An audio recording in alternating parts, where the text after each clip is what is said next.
All right, guys. Thank you for coming on the podcast tonight, and thanks for watching. I pray to God we have video tonight. Hopefully, we did everything correct this time. That was surely my fault last week, just to get that out of the way. uh, so, Corey, let's Yeah. do this again. um, sorry. I can't believe I screwed that setting up, and we only recorded audio last week. But anyways, moving on. It is what it is. So we have the next House member of District 26 standing in front of us, right?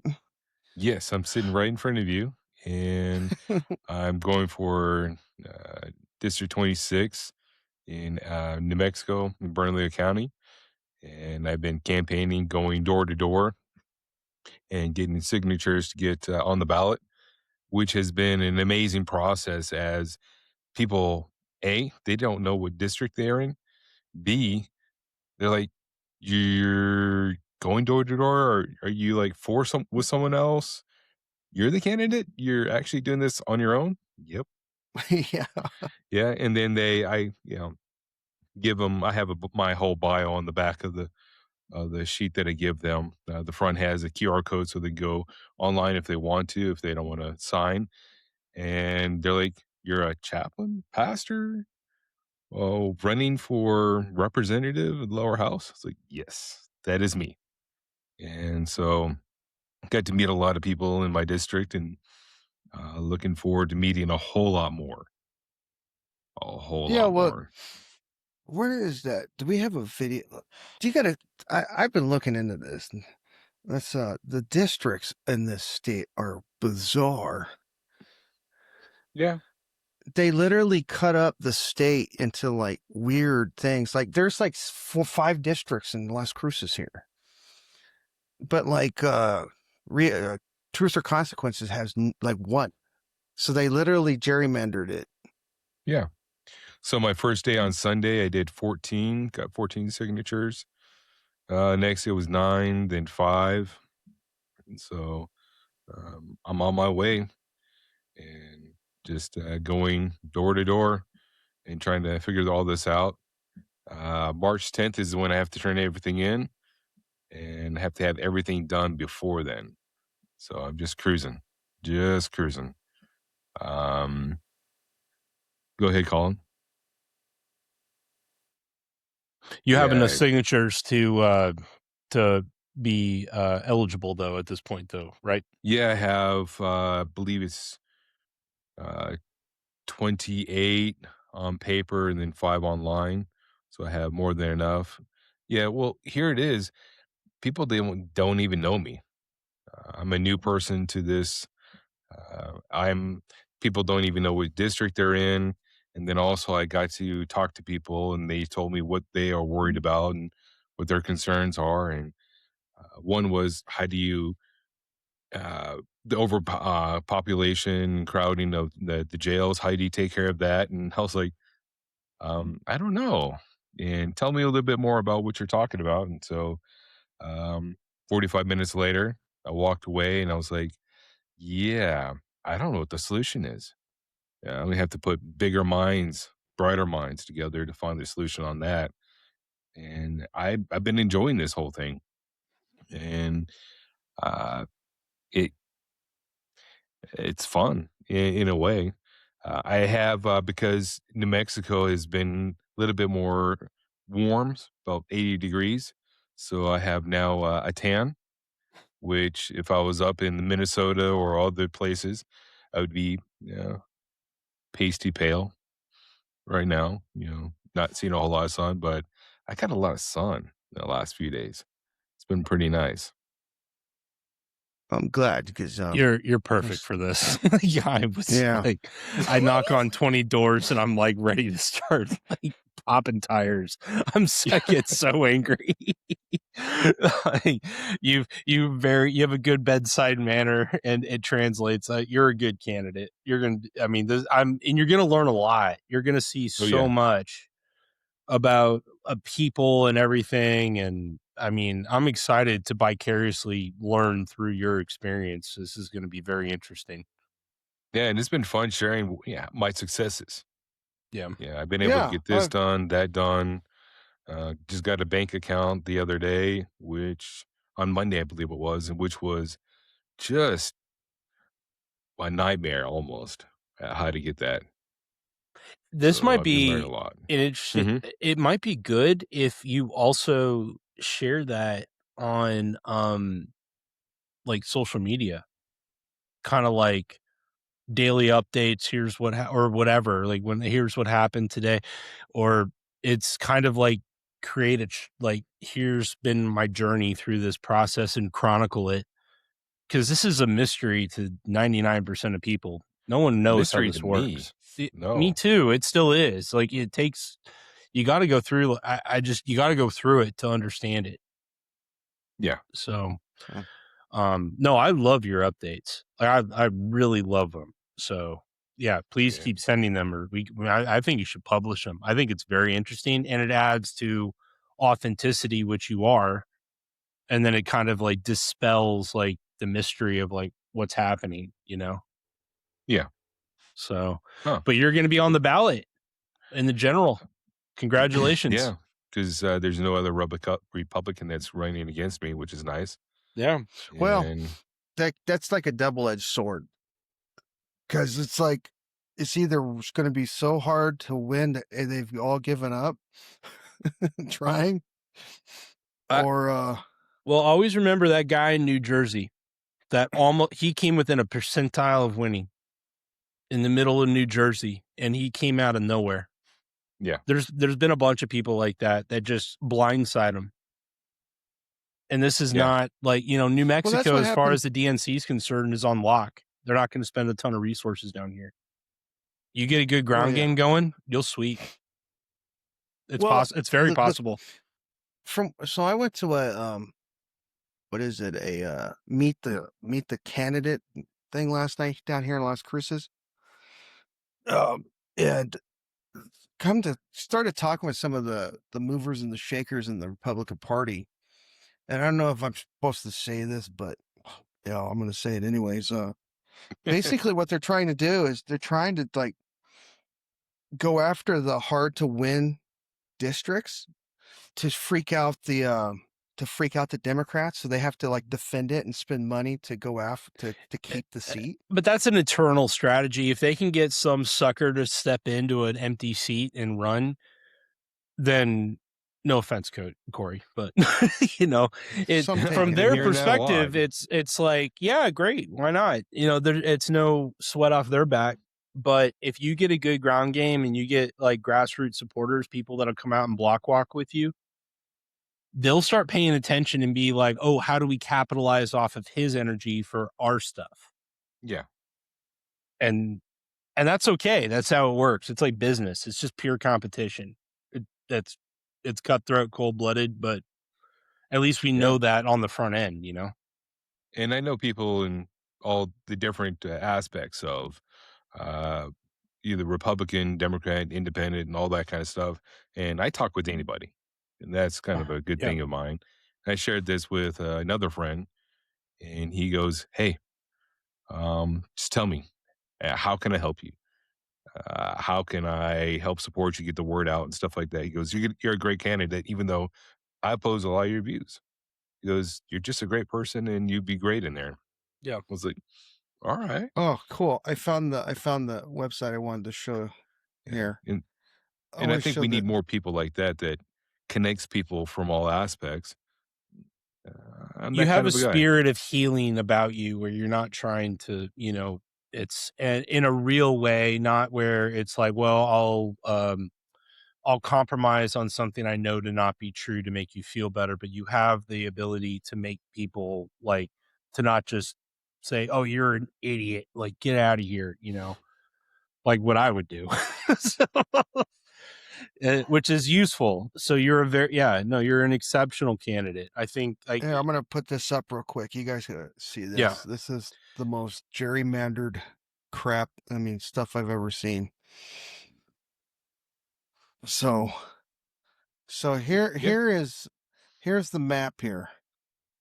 And they've That's New split up Mexico. everything so that way they have enough Democrats in each little area so they can carry a lot of areas.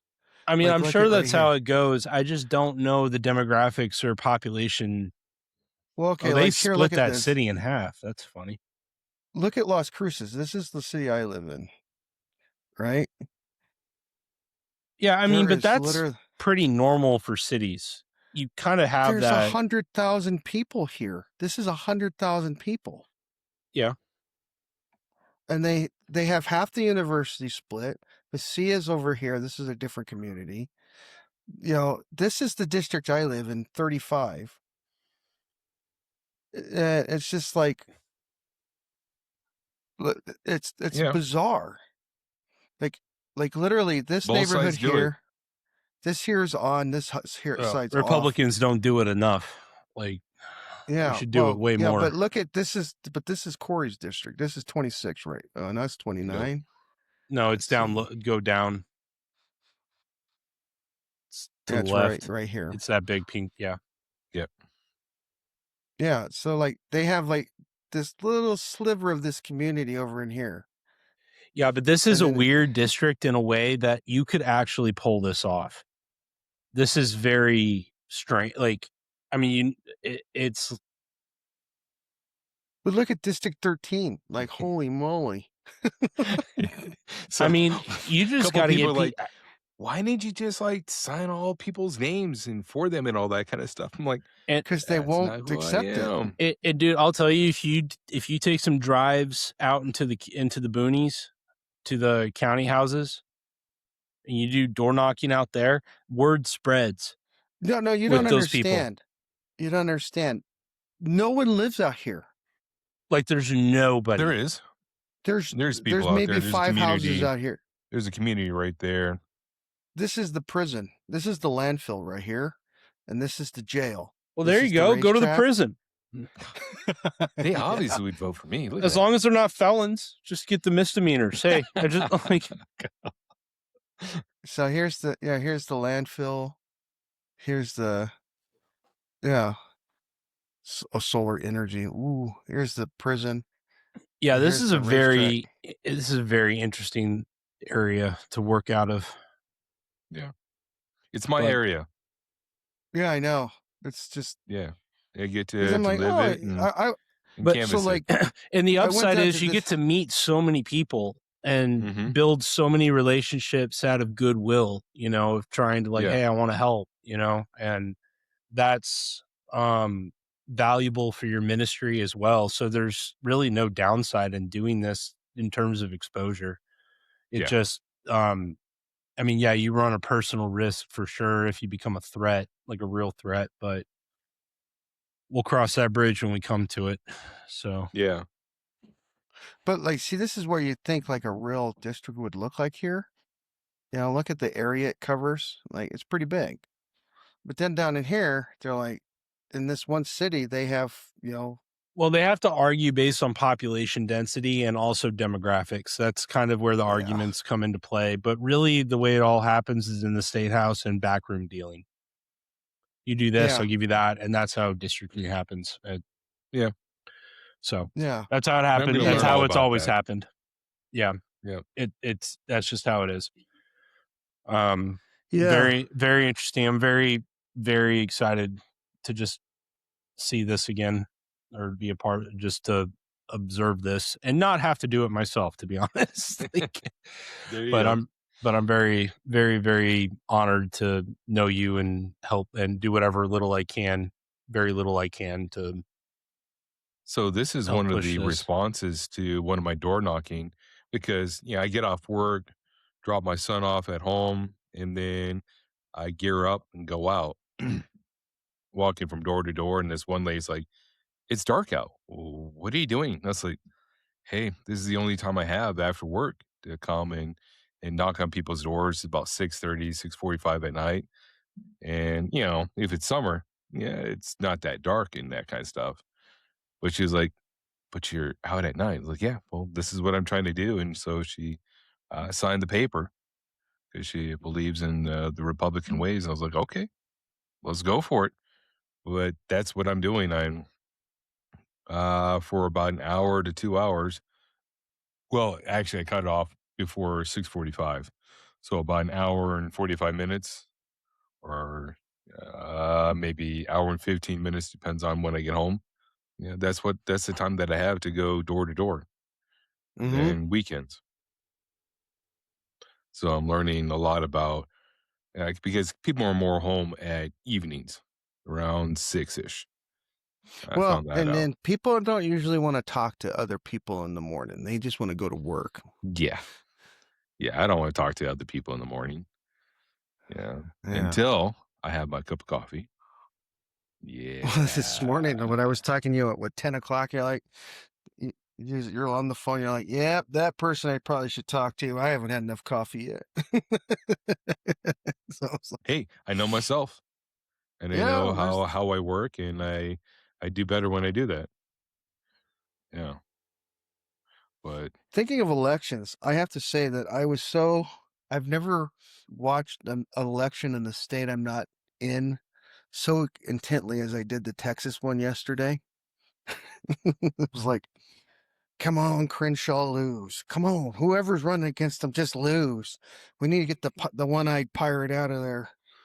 and I haven't heard that one and before. Toth is a good guy. I mean, he's not as hardcore as I would like, but he's good. Yeah. I've met him a couple of times. He's a solid guy. He's going to join the Freedom Caucus. So You know what I'm looking forward to is meeting these people that are running and yeah, being able to pick their brains and connect with them and cheer people, and because there's a lot that I just never heard of and never seen before. And it's Charlie Kirk of all the people. I He convinced me um, about politics and church and that kind of stuff, and we're supposed to go out yes, and make a difference. yes, We're supposed to bring Jesus with us. Uh, yeah. so That's what I drove me watched his. nuts about this whole Yeah, thing. It's like, anyway, go ahead. Yeah, no, it's yeah, 100% agree. yeah. And Jesus drove you so nuts? No, Charlie Kirk's, how the making church differences. claims to be even like we're going to proclaim the word of Christ, but we don't take care of our own Get home. Yeah, we don't get Like involved in that's politics. just Yeah. it's an age old problem. It's been Well, what not happened really. was This started back in the 50s, like because back then it was churches were. Go ahead. what happened was is in the 60s when Johnson took over after he had at JFK, he helped JFK get assassinated. So no. No, he Anyways, did. just Yeah. yeah. So anyways, when he took over, he got he was in Texas and all that stuff. So he signed an executive order that was just overturned by Trump that said that any 501c3 that's out there cannot be politically involved or they would lose their status as a 501c3. So a lot of the churches here I've been talking to are like for-profit churches, so they can state their political opinion instead of non-for-profit churches. There's so many ways around that if a church really wanted to, they could get like it's not, you could literally say, and they don't enforce this either. The Democrats, all liberal churches, they push politics. They have politicians come up on stage all the time. They brag about it. They put it on YouTube. Well, because they don't have to play by the rules. We do. Well, I'm saying they are playing by the rules. They're just smarter about it because the rules don't really exist. It's a lie.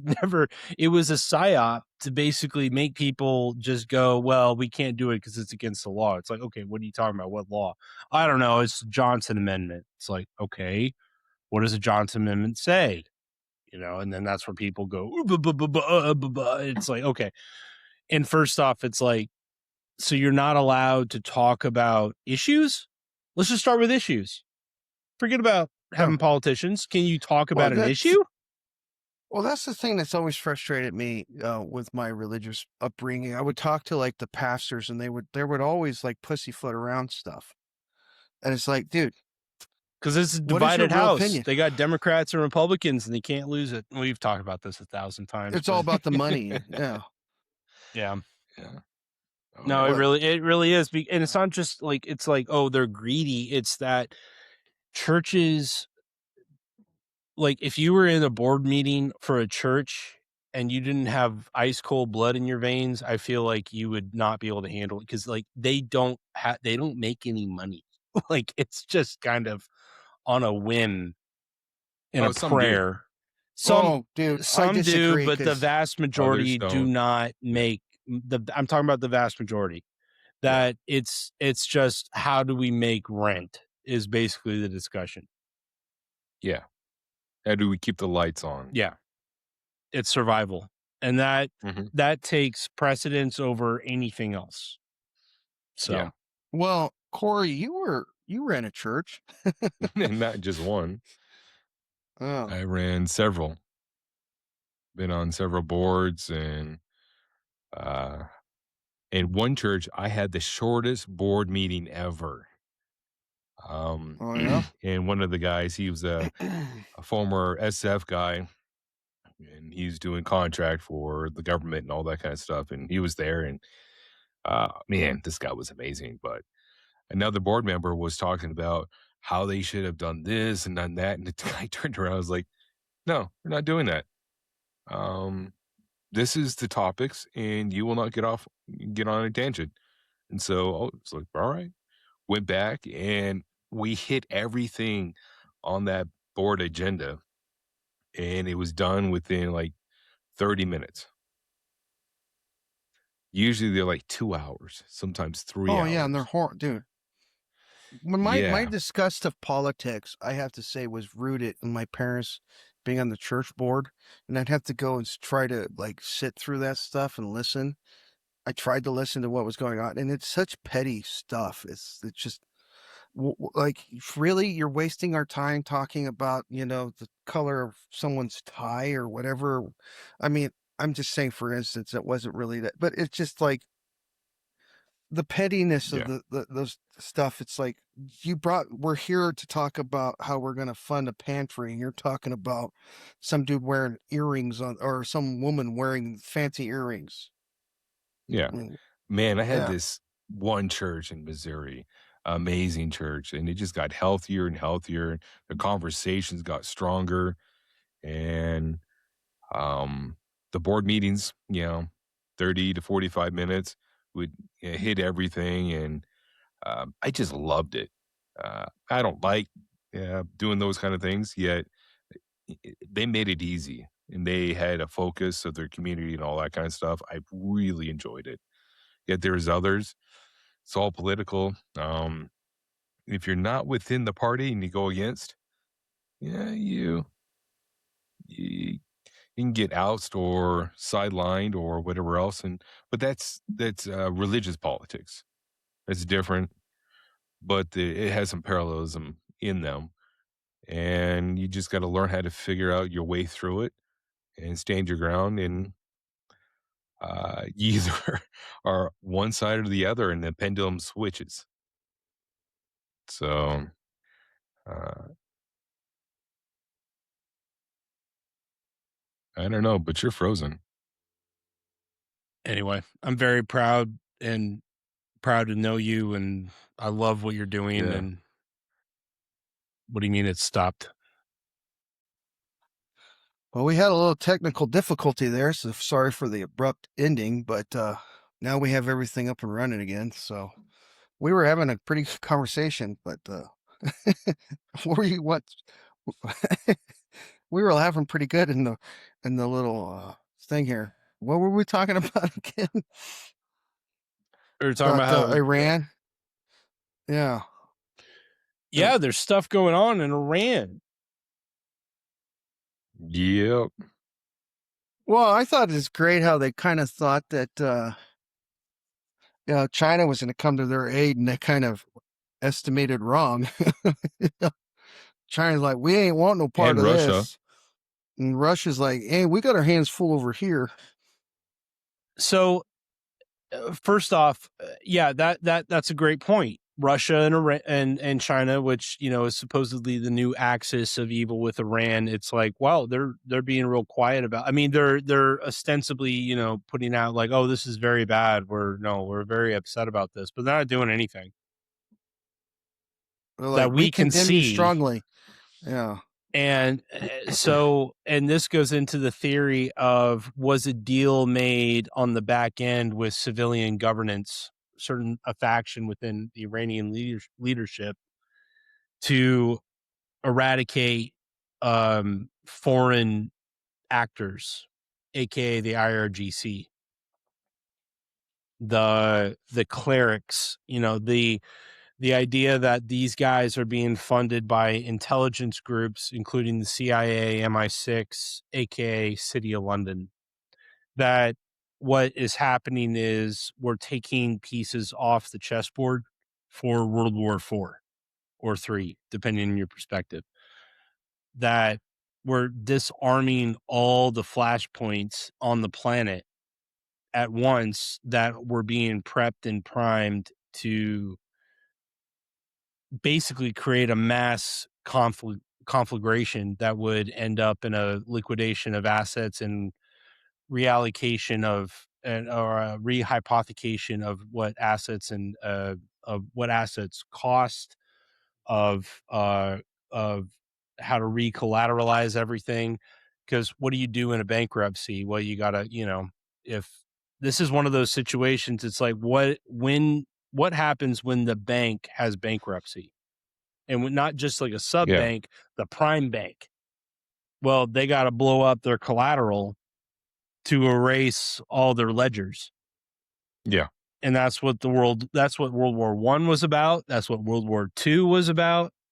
And that's what the Cold War was about. World War III was really what that was. And now it looks like we're trying to disarm the World War IV option, because what would happen, let's say that we went down this pathway of all these flashpoints were lit off and we had a real no shit holds like an absolute war that dragged all their populations in. We'd be stuck in that quagmire for decades, maybe. Well, the way I look at it is they're taking all the oil away from China. China gets 15% of their oil exports from Iran. They got 20% from Venezuela. I mean, but Venezuela is still selling oil to China. Really? Yes. That's a part of the deal. This is this idea of that, okay, is it really nation states against each other? Or is it factions within the nation states against each other? Like, do you think China is a monolith in terms of decision making? No. Or are there multiple, just like every other country? There's factions. Yeah. So we're talking about factions. So who are the factions? That's been my question. So you've got the central banking system, which is obvious right there. Everyone can see it. And where is that all driven out of? City of London, the BIS, Bank of International Settlements, Sweden, these European banking conglomerates that have been built up over the last 1,000 years. Yeah. And then everyone else is the sucker on the back end of the deal, that watching them scoop up the wealth no matter who wins in a conflict. So what if certain national factions, middle managers, people like Donald Trump, were like, yeah, we've had enough of this. You people are insane. And all you do is just, you suck off. Destroy. You just destroy. You just destroy things. You don't build anything. You don't make anything. You're useless. You don't add any value to our existence. So what if what we're watching is a mass middle management revolt across the board, every country? And they're like, we've had enough of these people. Like, let's just make money. Let's build things. Like, why do we have to all kill each other? We don't actually hate each other.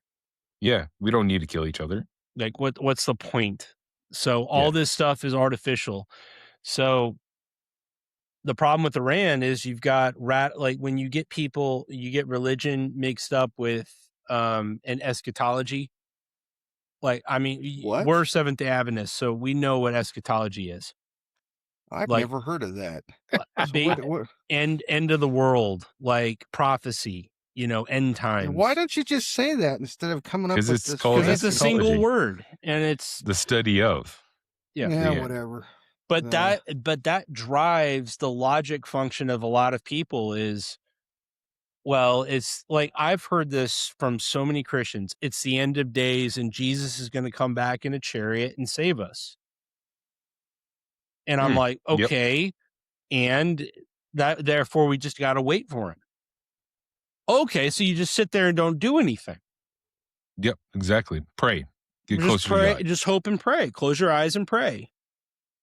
Which is useful. I'm not going to say prayer isn't useful, but it's also, I'm like, are you just saying that as an excuse to not do anything? Are you just being lazy? That's really what I think. Question. I think most people are just being lazy. Yeah, it's a good question. Where's your loyalties tied? Is it to yourself? I always, my dad actually gave a sermon once, and he goes, he preaches.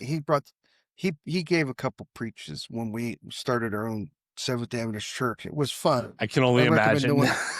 Oh yeah, it was a blast. That sounds like a good time. Get the popcorn. Well, actually, we did have we had a very famous pastor come in and ruin it. Yeah. Doug Batchelor? Hell yeah, Bakewell. Tell him. Preach. Yeah, you're being a jerk, whatever. No, I'm serious. I would love to hear your dad preach. That was actually pretty good. It's the I'm only sure time it was. I'm not even kidding. Like, I'm sure it was awesome. That got derailed. So what did he preach on? Oh, don't worry about it. Oh, that was a short sermon. Don't worry about it. You're all going to die anyways. Yeah, screw y'all. Yeah. So he preached a sermon. Well, one of the sermon he preached was he actually brought a gun into church. Yeah, it was the power of unification. Perfect timing. Yeah. Well, you have to have all three things. You got to have faith. You got to have, and it's like I forget all of it, but it was like a gun. But the other thing is the power of prayer. There's those who, his analogy, which I've always really liked actually, was there's the power of prayer. There's those who will sit around and pray for a pound of meat to show up on their table. And there's those who will pray for a pound of meat and then go out and with God's help will earn a pound of meat. It's like there's two theories here, and God will help you, but he won't do it for you. And I've always kind of believed that too. God is a guidance. It's not really, he's not really, he's a manna and quail God. So the manna, you had to go out every morning. When the quail came, you had to catch them. Yep. Yeah. You had to work the quail, pluck them, fry them, bake them, whatever you want to do. And with the manna, you could do all kinds of stuff with it, but you had to do something with it. It took work. Well, I've just never understood the whole theory that you get these Christians, they get really mad at God because they're not doing, God's not helping me with anything. But okay, well, what are you doing to help yourself? God's there to help you help yourself. He's not there to do it for you. I mean, it's like, I don't know. That's always been my theory. Yeah. So it seems obvious that human agency plays a factor into this whole thing. And to just say that doesn't count is absurd to me.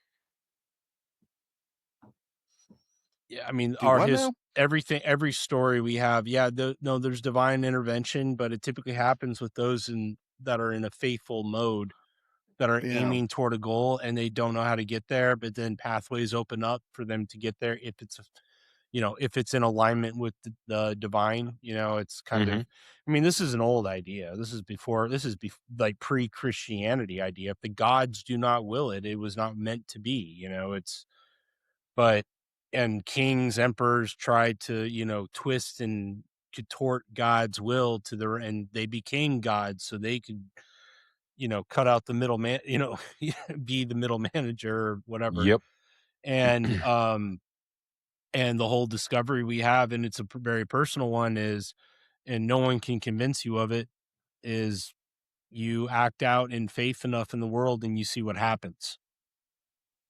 And if you fail, or you kind of have to listen to not your head, your heart, is what I've learned. And I don't know how to describe it more than that, but there's a different thinking process in the heart than there is in the head. The head is just kind of a mere reflection of what you're seeing in the world, and the heart is more of a steady through line, golden thread to, if you really listen to your heart. It's so weird that we say that, even but that everyone Yeah. knows what we're talking about. Yeah. It's the feeling. It's that gut instinct, that thing that comes across. Yeah. Yeah.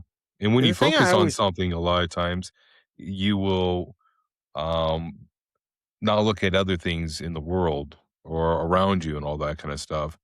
And you start seeing the possibilities instead of everything is finite. There's not enough of this and that. But yet in the world, the possibilities are endless. Wealth is endless. Everything's almost endless. And it's like, okay. So when you see things that way, you start behaving differently. But yeah. there's rules, as you discover. You do something, you get a certain response. If you, like what we call lying, if you go against the fabric of reality and you try to manifest your own fabric, you can bend it and twist it, but it eventually snaps back on you every time. It may even take 1,000 years, which is what we're living through right now. We're living through 1,000 years of lying. And now with kind of, I mean, now that everyone's talking to each other globally, now it's like, they told you what? And then it's like, hey, they told us this. And now we're like cross-referencing. It's like, son of a bitch. I think We this got is all lied a to. scam. Yep. So it's all going to snap back eventually. Well, what I've always thought was interesting about the faithful, I call them, is like during you could really see where your faith was during COVID. I I don't. I Oh my always god! thought that was amazing. It's like, I would be walking around without a mask, and these people would be losing their crap, and I'm like, "Hey, do you believe in God?" Well, yeah. Well, don't you believe He'll keep you safe? Well, yeah. Okay. What don't you get here? You know? Yeah. Um, and it was just like you would go, and it was like that was kind of the problem I had going to church, is like you'd have these churches, like the Adventist church in Corrales especially, completely shut down, and they're doing all the remote stuff, and you're like, I asked the pastor, I go, don't you have faith? Well, yeah. Then why are we at church? Well, the governor and da da da da da, and I'm like, but so you don't have faith? I thought the Johnson Amendment said we can't be politically engaged, Pastor. What are we doing? Yeah. What's going on? Yeah. What was this? Oh, Yeah. yeah. And then, so it was like, it was very frustrating for me because the biggest part of doing my job for 18 years with the faith that God would take care of me. Every day I would wake up, I'd pray that God keep me safe. And I can honestly say for 18 years, it worked. Every day I went out to work, I was safe. I ended every day in a safe location. So I've always said that was God. God helped me for 18 years. And you have these people that call themselves Christians, and they go out into the world and they're wearing. I saw some Adventist people, and I'm not bagging on Adventists. It just sounds that way because You that are. was my, yeah, pretty much. It's our But common. anyways, it's our common reference point. So, yeah. well, yeah, for me, this lady came out in a full like biohazard suit, and I'm sitting there going, "Where is your faith lie?" And I asked her that. I go, "Where is your faith lie here?" She's like, "What do you mean?" I'm like, "Don't you think? Do you believe in God?" Well, yeah. Then do you think He's going to keep you safe? Well, yeah. Then what? What is all No. this? Yeah, but that argument doesn't work because from their perspective, it's like, well, yeah, no, I believe in God, but we got to take precautions because God gave us access to freedom of thought and will and ability to intellectually understand the dangers of COVID. So we must do all these things. And the problem is they have they have misunderstood their intellect from experts' opinions. That, Yeah. the collective has told me to do this, therefore that must be the way. When is the collective ever right about anything? Ever. First off, that'd be my first argument. When is the masses ever right about anything? Never. Give me one example, please, somebody. Like, everyone's wrong about everything all the time. I can give you one example when the mass was correct. Yeah, I got one right in my head. When they broke into the prison and pulled out Mussolini and dragged his ass through the streets and they killed him. I thought that I thought that was a pretty appropriate thing. And then I could think of another one when Gaddafi. Well, he had gotten a lot better in his later part of his. No, I'm dead. I'm going to stop you on Gaddafi. Gaddafi was a good dude. He was a good, all this shit. It was bullshit. It was totally wrong. He was going up against the central banks and he was trying to make an African coalition to go up against them. Okay, so we can all agree on Mussolini. No, I don't actually. Sorry. Getting the fascist leader getting drugged through the streets and pummeled to death. Sorry, this is more complicated than that. It's not that I don't think he was a good guy, but it's that the people doing it for the reasons they did it were just opening the doorways for more Mussolinis that came along. And it's not as simple as just you kill the head of the snake and it all ends. It's not how you kill a hydra. What I find interesting about that whole thing is what Mussolini did was fascism. What Hitler did was not fascism. Give me one nation that's not a fascist nation. Give me one. Tibet? In history, in human history. Well, what about Tibet? That's true. The monks might have that on lock. Yeah, you're probably right. So we just got to get a bunch of yeah. No, I'm just kidding. No, it's look, Vatican City. All right, what's your definition of fascism? Fascism is when the government has a somewhat control of the means of productions. It's a socialist philosophy, and and it's a governmental philosophy on. I'll take you back to Babylon with that one. Yeah, I'll take you back to Mesopotamia. It's pretty close to. It's very we have it here. We've always been this way. It's always been this way. It's an illusion.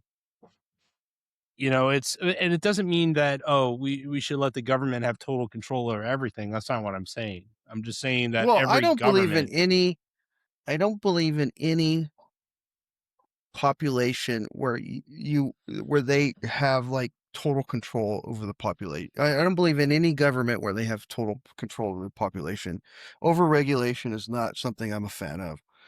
Give me an example of a good system that you would like to emulate. The problem that you have with any system is people run the system. So there is no such thing as a good system. You can only attempt to make a good system.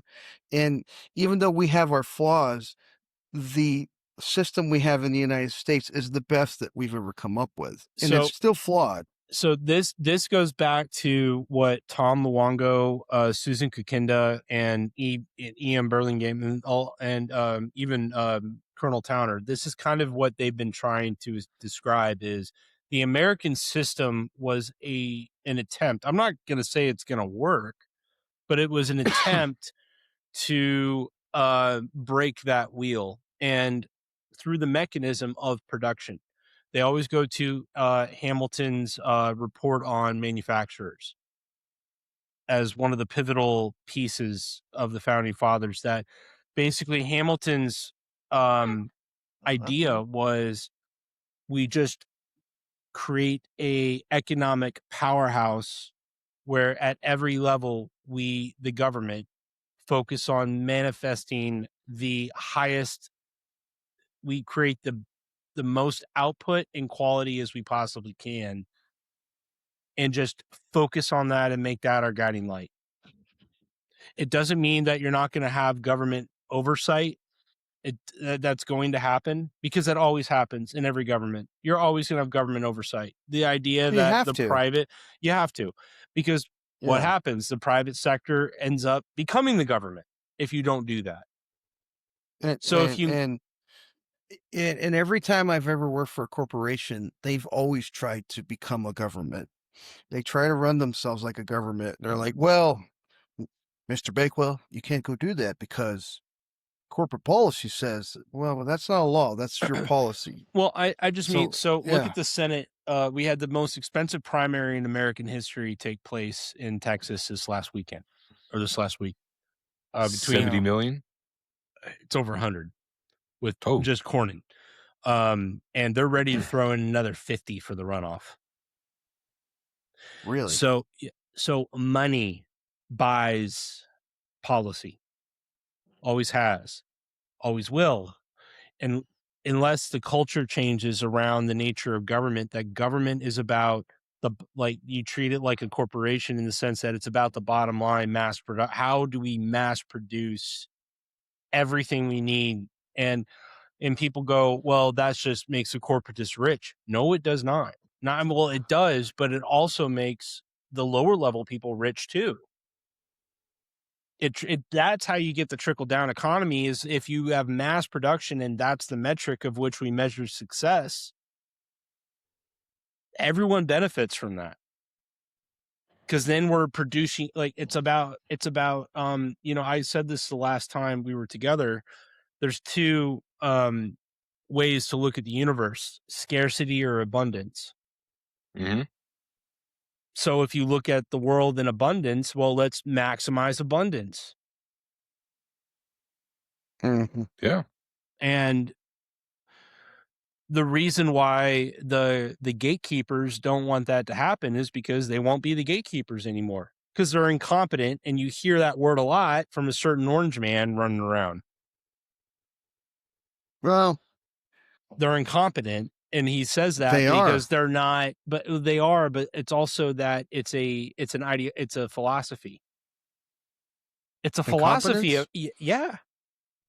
I mean, just listen to these hearings. They're just like, oh, I don't know. I'm just stupid. I'm just a dummy. I don't know what's going on. I just follow the rules. I follow what the lawyers tell me.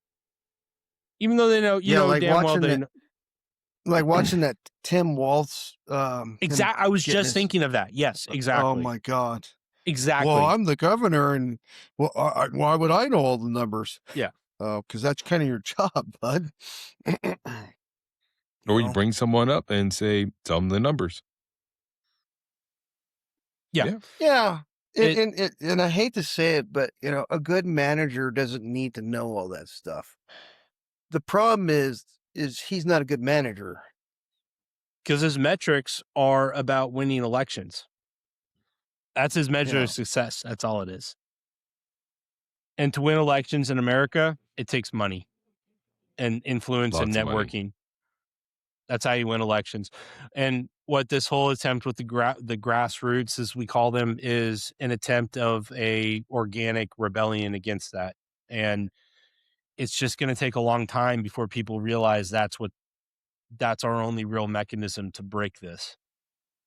And just, we need people to lay down on the barbed wire until we get to a point where we realize how much power that we actually have. But here's the other problem, though, that I see down the road. You cannot expect, and this is where Plato's idea of the philosopher king comes into play, that you can't expect the entire populace to be savvy about geopolitics, about law, about physics, about the nature of it. You can't expect everybody to know enough about everything in order to make the right decision. That is a real problem. And that's why people tend to just, I don't want to, it's too complicated. I'm not going to worry about it. I'm going to go what I feel off of. Enter in democracy. And that's why we are in a hell. Now, I don't know the right way out of that, but the mode of what I believe, and Kukinda and Luongo and all these guys, they've all been saying, like, the only way out of this is, and Trump has said this, our revenge will be our success. Oh, okay. Okay? It's going to be about production. And once you have those hard numbers and people that he doesn't, like, these people don't expect the populace to know everything about geopolitics and all this stuff. It's too complicated. They barely understand it. Well, look at how much we've learned just by Corey running and all the stuff you have to do to even run, the rules that you have to show that you're in compliance with to just run for office.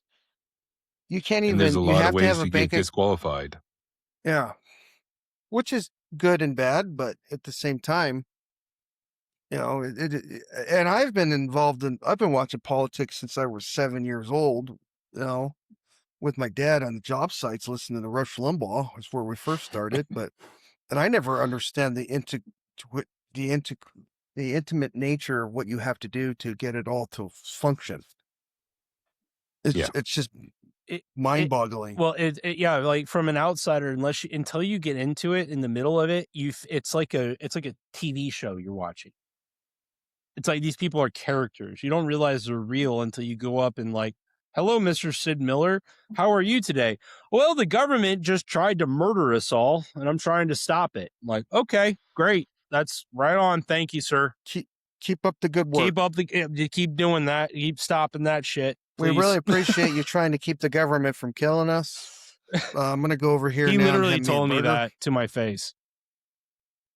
I asked him, like, because he was talking about how they were, we were being targeted with our agriculture program or agriculture in America was being targeted for annihilation. And I asked him about COVID. I'm like, all right, just be honest. Like, please tell me what you actually think what happened. Is like, they were trying to kill us off. Mm-hmm. And they're just trying to buffalo us into a pen. And they're going for it. And well, I'm like, I think it was. Thank you for telling me that, because that makes me feel, I don't know if that makes me feel better or worse, but. Damn. Well, it gives you a direction. Well, I mean, I knew it was real, but having that kind of that permission slip from an authority figure saying, no, you're not crazy. This is what's happening. We're fighting this every day is kind of crazy. Yeah. When you see them and you're looking them eye to eye and you're like, ooh, okay, this is real.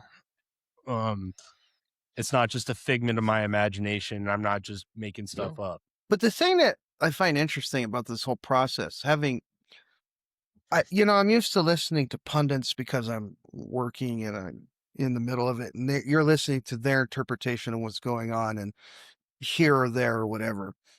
This is the first time that I sat down and watched on the Zoom or whatever their broadcasts of all the meetings, and it's just like, and then with Corey, we're listening to him and helping him. Well, he's teaching me. We're working through navigate through this stuff, and you're like, this lady was able to navigate through all this bullshit, and yet she is a complete idiot. How does she win this seat with her lack of knowledge of anything, and yet she's in a position where she can flip the balance of power? Are you asking the Interesting. question, or are you really confused No, by it's more of that? an observation. Yeah. Okay. I Yeah. just It's can't an understand it. observation. Rhetorical.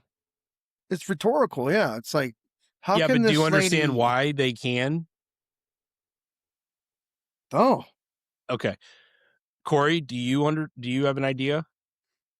You know why they can win these Mhm. elections and be um, polarizing and Well, do nothing they're really not good. thinking. They're regurgitating their permission structure of what they're allowed to talk about, and they win. It's just like in school and tests.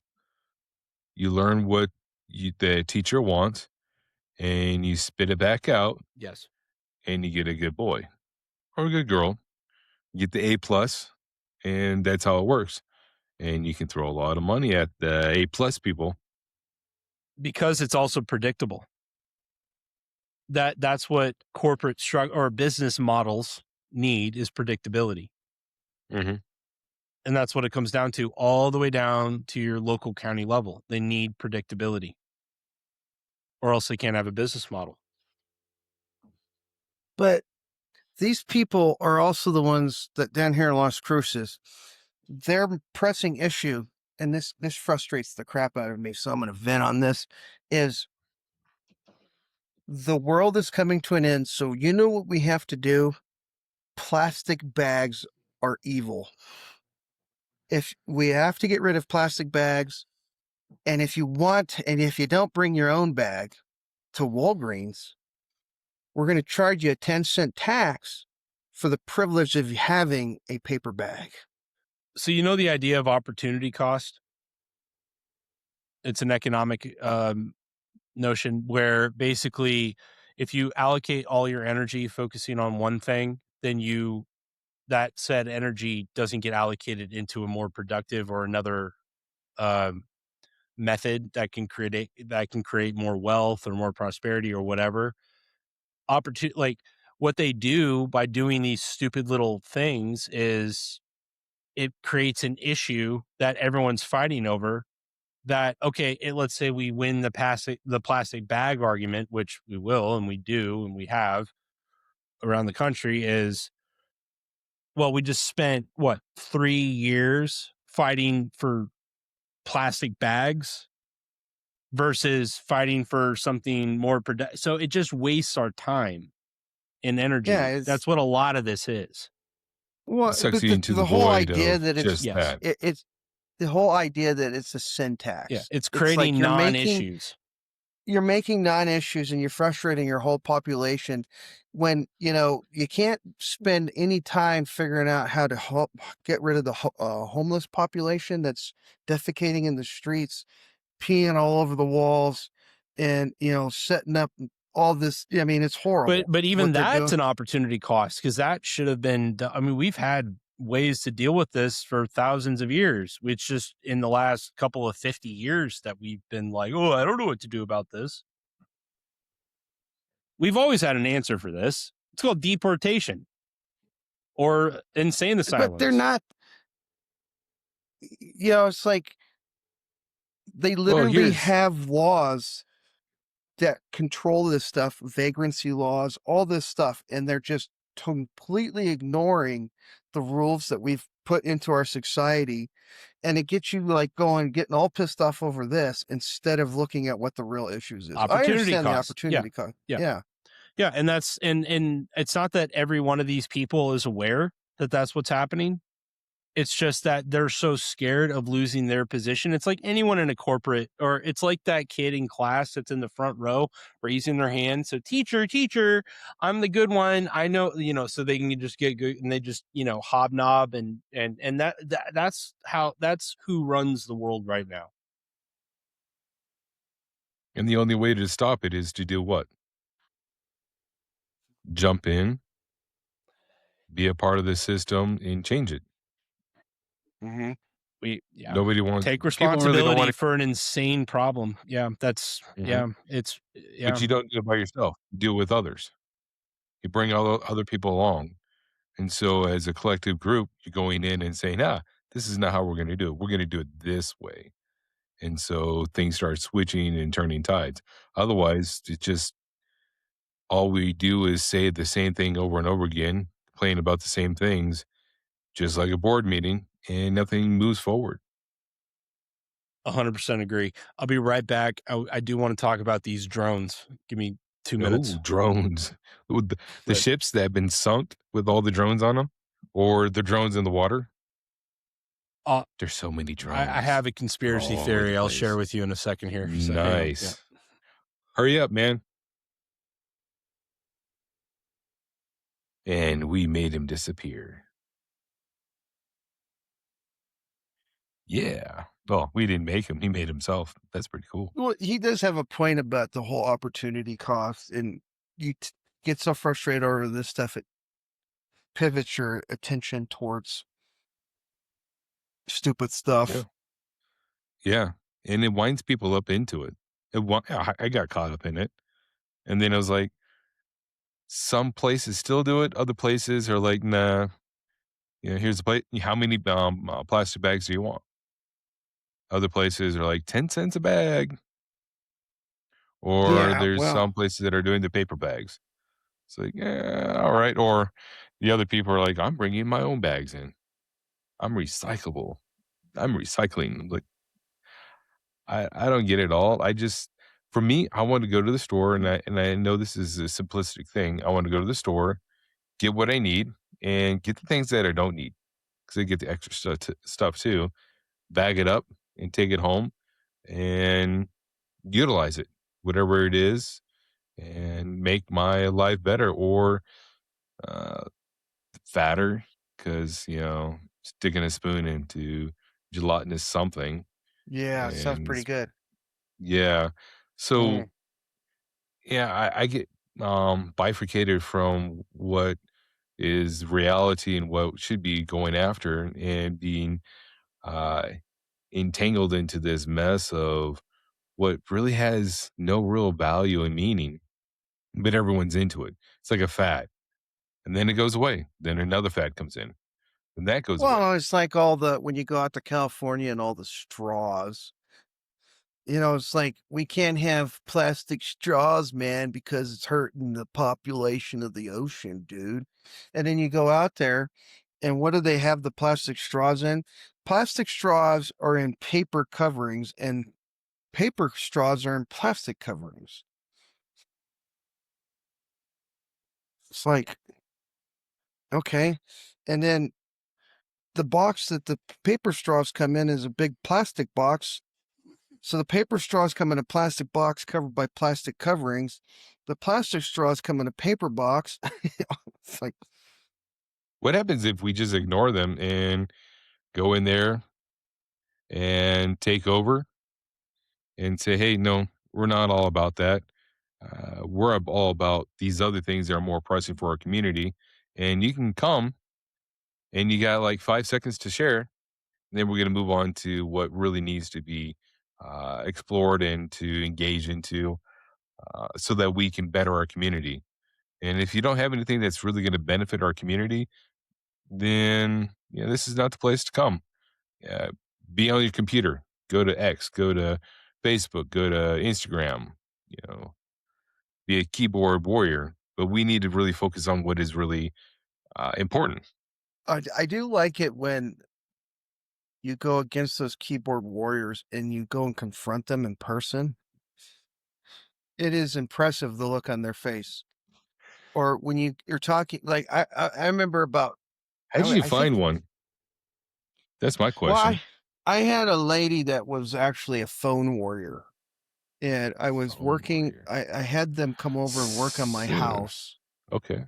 and work on the air conditioner. And I happened to be driving through downtown Albuquerque, and I was like literally 5 minutes from their place, and she was being extremely rude to me. And and she on the phone, she's like just cussing me a new one. I go, don't worry, I'll be at your place in 5 minutes. And drove to her business and showed up. And all the people in the back come out. I'm like, so I'm here now. Why don't you, what do you have to say? Say it to my face. You're not on the phone. Let's do this. And she's just like, I didn't think you'd actually show up. And I'm like, well, I'm here. Let's do this. What do you have? How horrible of a person am I? Tell me to my face. I'd like to really see you do that to my face. Because you've really pissed me off. And I'm now missing work to come over here to hear you tell me how bad of a person I am. And, the look on her face was priceless, man. I wish I would have recorded it personally, but Yeah. I'm growing beyond that level of emotion. You're not gonna throw down with how old was she? Oh no. She's probably in her late 40s, early 50s. 50-year-old women. Yeah, you're growing up, Cody. It's good. What was funny is all the people from the back office, this guy goes, I knew it was going to be sometime you're going to piss the wrong person off and they were going to come here. And she still was employed. The bros were like, it's about friggin' time. And so who won this one? Who had the $100 Well, the on? problem is when you go to anger management, you start realizing like, effort versus reward over this stuff. Opportunity cost. Opportunity costs. Or I like to call it cost benefit analysis. There you go. Yeah, that's good. Yeah, I agree. What's the cost? What's the benefit? How much time am I going to give to this little war? What am I going to gain from it? Yeah. I care about humanity as a whole. Sure. I care about my country. But as far as individuals come, it's my family. It's people around me. And I don't like everyone else is an NPC to a certain degree. I actually felt I was going to wear my favorite shirt. I have to lose about 5 more pounds to fit into it. So it looks You're looking good. You're losing a lot of weight. But my favorite shirt of all time, I still keep in my dresser. It's like a goal to get back into. It says, "I used to be a people positive." Corey, don't laugh. You asshole. Fuck you both. Okay.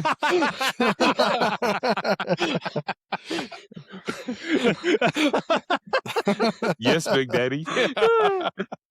No, you have lost weight. I've definitely noticed. I'm down 27 pounds. Yeah, okay. So no, that's but anyways, good. But it says on the t-shirt, it says, I used to be a people person, but people ruined it. I think that's a very true statement. Or just don't be a people person. Just, No, I can't be Colin. Well, I don't know. I really admire Corey for this. Like, he clearly, I mean, I almost feel like with your lack of tolerance for stupidity, the idea that you ran for a political seat is impressive. I know. And the fact I don't talk well in front of other people. I just, the whole thing was insane. But you did it. Yeah. Well, I was angry. I was very angry. A lot of other people won't even think that direction. Like, let's avoid that. It's like, I'm running this shit. I'm going to go back into my little closet. Like, y'all get the fuck out of the way. Anyway, I do want to throw this out here about the Iranian thing, and I haven't heard anyone say this, but it's I wonder if you saw that what's the Burj Khalifa in Dubai was hit by a drone, the tallest building in the world. Oh, in Dubai? No, I didn't see that one. Okay, so I mean, maybe it was BS. Who knows? It's an example. So I don't know. There's what so I liked much. was the guy who recorded the building getting hit while he was in the building. Well, no, he was. I mean, the recording I saw was outside, but there's so much AI. I mean, this is like 5th gen warfare we're seeing right now. There's so much BS going on right now. What's really funny is the IRGC is putting up clips of them taking out like aircraft carriers, and it's all from War Thunder. It's like video games. Or like, something else. No, but it's like their official account is posting video game footage of them blowing up American aircraft carriers, and it looks real enough that people are like, oh yeah, fuck yeah. Like, it's really... Oh, dude, you got to see the picture that Elon Musk just put up on X. I have to show this to you. So I run everything. I don't trust everything. Oh, Yeah, that's a great one. He exfilled everybody. I'm just like, Elon Musk is the man. Yeah, dude. they're all alcohol. they're all chilling in The alcohol. Dubai. Did you see My that? question to everyone is in January he took out Maduro. In February he took out the whatever He that- rescued like, Maduro. Let's be clear about that. He got him. Okay, yeah. Anyways, he went and that he took out the command structure of Iran in February. It's March. I'm like, who are we killing this year? This month? I'm like, they actually are going down the battalion. I mean, they're taking out battalion commanders at this point. Like they're going down the list. They're taking out lieutenants. Like they're systematically brick by brick. Like this is how you conduct a serious war. If these reports are real, but I'm going off of what CENTCOM is saying, and they have a lot of risk if they start lying about stuff like this. Like if they're caught in a lie about this kind of stuff, like CENTCOM, Ecuador is next on the list, from what I've been hearing. Cuba. But I think Cuba will be done. Cuba, then Ecuador. Yeah, I think Cuba will be done bloodlessly. In fact, I think it's probably already been done, and now they just need to kind of. So this whole notion of the Praetorian Guard that like once you have the spin up cycle of security, that this is where your bread and butter is made by protecting and also making sure your principal, the guy you're in charge of, is not stepping out of line. Once that money flow is cut off, that's been the trick, is how do you get the security around the principles of these nation states to realize that they're up shit's creek without a paddle, that they don't have any money anymore. We have, and this is where Scott Bessent comes in, that in FinCEN, I wanted to talk to EM about this and have him expose this more, but the ability for the American government to track payments globally is unprecedented. Just from just starting from the fact that the dollar is the only way that we can do international payments en masse. Like they tried it with BRICS, but don't get me started on BRICS. Never mind. But we have to show you the coolest thing I've seen during this whole thing. I'm going to show you this. This is pretty badass. Let me get this going here. Real quick, Corey, where did you hear Ecuador? I have not heard that. Let's see here. I'm trying to remember if it was. I'm literally watching this right now. That's so funny. What? The torpedo blowing up that frigate. Yeah. No, that was so cool. Yeah. Yeah, first time since World War II that we know of. The United States has done it. Yeah. I don't think it's Townsend. Maybe it was Townsend or another person was posting it on X. That's so funny. I'm literally have that pulled up right now. It's so funny. What, the same video? I was literally just watching it. Yeah, I was on the side screen here. Yeah. Multitasking. Look at that. Yeah, I mean, it's very possible. I don't know anyone that knows for sure, but I mean, we're going for Monroe. We're cordoning off the Western Hemisphere. I mean, that's so clear to me at this point. I don't know how anyone can argue against that. I mean, yeah. And basically, and EM says this, that basically it looks like the old generation is putting to bed the wars that their parents started, so that the next generation doesn't have to deal with it.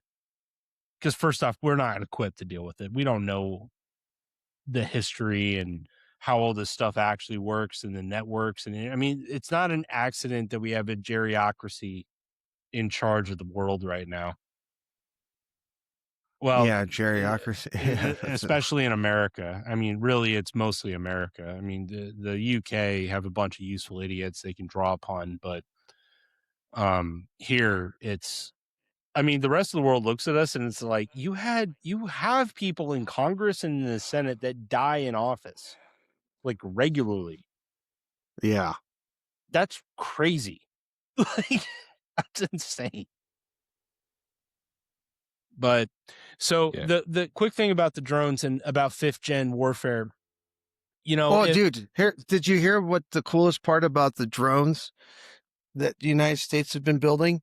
They literally took during the Israeli bombardment by Iran, they captured some drones and they liked the design so much that they brought them back to the United States, re-engineered them, and they're using the Iranian drone idea with a more advanced technology. All right. So to attack. this is literally where I was going with this. It's really funny Yeah. that you said this. There's like a photo of Pete Hegseth with the Shaheed drone, which is just a Delta Wing drone with a ordnance in the front cone. Pretty simple design. If I had a bunch of problem people in my country and I was in the Gulf states, which you want to talk about gangster, like mafioso like factions going on. A war like this, when you got drones running around all over the place, you got a good fall guy to say, "Oh, look, the Iranians just killed this guy. Oopsies." You see what I mean? This is great Yeah. cover to start getting rid of problems. And all these nation states at the same time, like, why would Iran hit Qatar, Saudi Arabia, Lebanon? I think they hit Syria. Like, they just were like, well, we'll just hit everybody. I'm like, did they?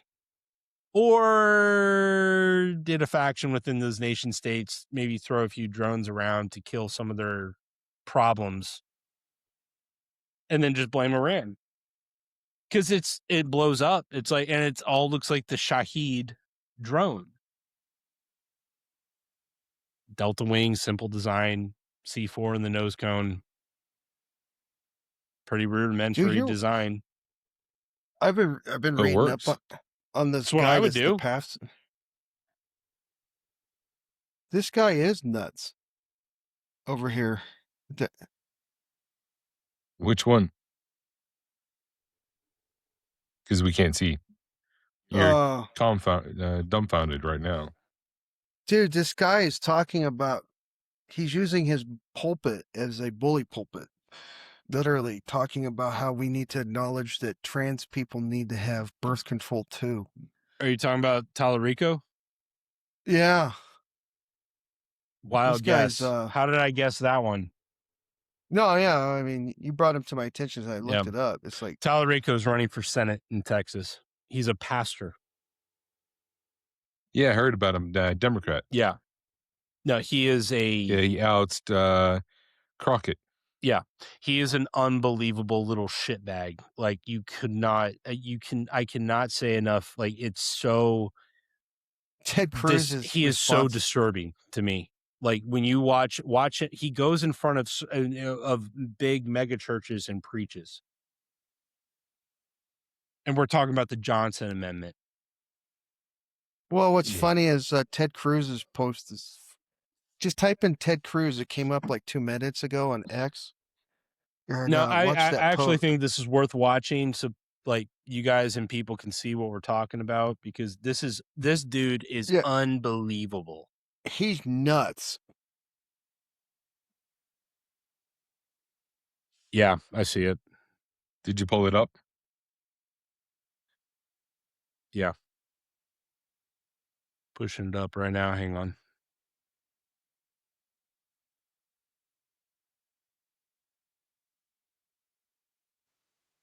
Yeah. Before we go further, I want to acknowledge that our trans community needs abortion care too. Defending trans Texans is something we have to do every day.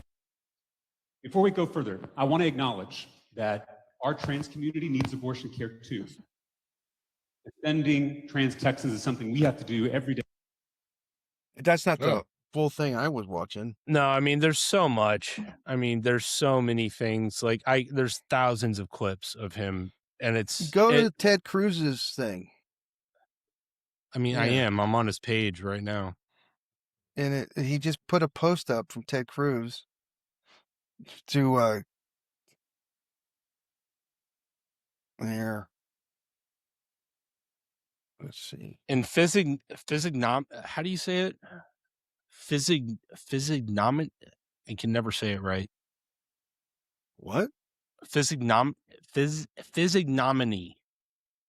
Like the way people's faces look kind of dictate their personality a little bit. Mm-hmm. I don't know what it is. There's a word I can never say it correctly, but it's almost like just looking at his freaking Weasley. You're God. getting emotional, man. You gotta here. I'm sending you the link to. Yeah, I can't find it. Sorry, I'm on his account. I only saw that clip. Yeah, it's like a 9-second clip. Yeah, that's what I just put up. Yeah, no, but his was like, okay, well, I guess It's 10 that. seconds. Like I'm literally just put that up. Okay, Anyway. yeah, it is. Anyway, point being, like, it's there's a significant portion of the population that'll vote for that. We just have to realize that. Yeah. Oh, Of course. Although the thing is that they also voted out that other black dude, the guy that's always at the State of the Union with his cane screaming at. Green. Oh, he's gone? Yeah, I didn't know that. They did. Al Green? Oh no, I think I saw that. Oh, Yeah. Miss Al. He's done. I might be. I miss that. I'll miss that cane. I love that. I love that guy. I'm sorry. It's so funny. He's so funny. Yeah. Anyway, Corey, are you tracking the whole idea that, you know, how this whole shit show is being financed? No, I was wrong. He's on a runoff with the other guy. Democratic primary runoff. He almost lost. No. He might pull it out. I don't know. He's a known quantity. Democrats tend to be. Democrats, funny enough, are more conservative than conservatives. What? I mean, in the sense that they don't want to take risks. Well, that's the whole reason that one kid won. They literally go, we just had to go for the sure win. That's the reason he won. Yeah. That's you can almost you can predict Democrat elections or primaries. I mean, it's like, who's the safe bet? They're always going to win every time. Yeah, I like this right here with the Life News. The one pastor that claims that the Bible supports the killing of babies won the Texas Democratic primary. It's like, yeah. Yep. Yeah. It's and he's going to be up against, I don't know what's going to happen in this runoff. The thing is, Paxton is most likely, he has an advantage because in runoffs, it's only the grassroots that are aware of runoffs, like people that are engaged, and anyone that's engaged hates Cornyn. He got booed. I was at the state convention and he got booed off of every stage. Oh, wow. The kid did? Cornyn. John Cornyn. He's a state senator for Texas. Oh. Or not state senator, sorry. He's the senator for Texas with Ted Cruz. Yeah, Cornyn got booed off every time he got up. Everyone hates him. Well, did he get primaried out or? He's in a runoff with Paxton. Oh. Because there was what's his name? Black guy, I forgot his name. He's a congressman, or maybe Well, you nailed it. It's that white guy. No, I mean, you would know him. Congress. You would know him if you heard his name. It's, man, I forgot his name. But anyway, he bled votes out for Paxton. So it's most likely going to be Paxton, but they're going to throw a ton of money in after Cornyn. But they may not, though, because at the same time, if Trump backed Paxton, he would win. Yeah. It just comes down to, does Trump feel like he has the political capital to do, because the establishment in Washington would hate that. And is he willing to lose that kind of political capital to get Paxton in? Because Paxton filed more lawsuits against the Biden administration. He did election integrity lawsuits all over the place. I mean, he's like a saint for the grassroots in Texas. He's like an icon. Because he's the first guy in almost 70, I think it was 70 years ago, the last time we had an impeachment of like an executive officer in the state. And the last one was for like open, and they impeached Paxton. They tried to, it didn't work because the grassroots came out in force. Oh, and in Texas. Okay, yeah, it was like that hasn't happened in almost 70 years. It's only happened twice, actually. Yeah. So, and you know, what do you think of the Tony Gonzalez guy? Versus who's the guy? Brandon Herrera.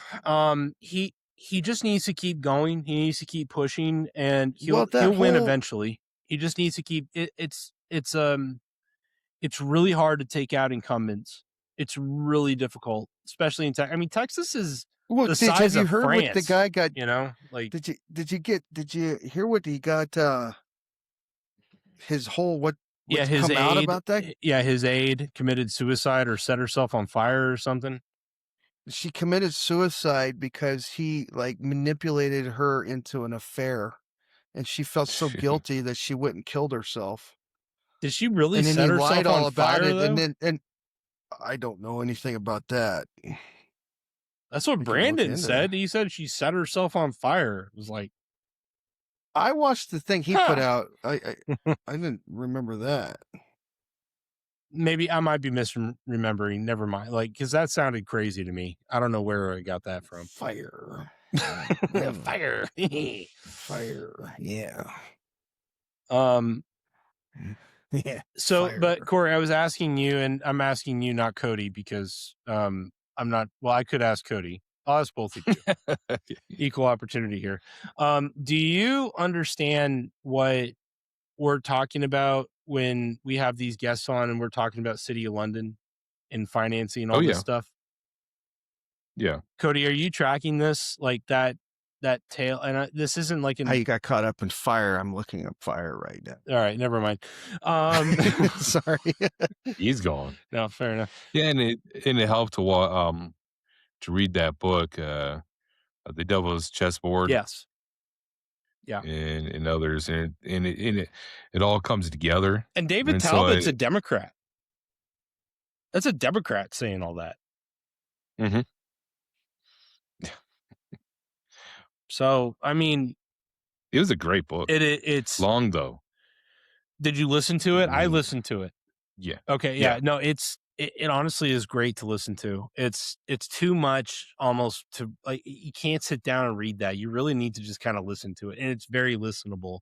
Highly recommend people listen to that. For sure. And it opened up my eyes to a lot of different things. It was like things I didn't even think about.